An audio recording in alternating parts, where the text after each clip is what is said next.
Der zināt, par ko valsts var atmaksāt pārmaksāto nodokli. Katru gadu, sākot ar mārtu, valsts iedzīvotāji var iesniegt ienākumu gada deklarāciju.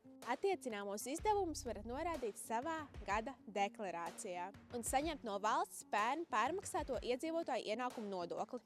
Pārmaksāto ienākumu nodokli var atgriezt tiem Latvijas iedzīvotājiem, kuru ienākumi ir apliekami ar ienākumu nodokli. Kā papildus attaisnotie izdevumi tiek uzskatīti saņemtie gan medicīnas, gan zobārstniecības pakalpojumi. Otrais ir izglītības pakalpojumi, ieskaitot jūsu bērnu izglītību, arī par veselības apdrošināšanu, ziedojumiem un dāvanām.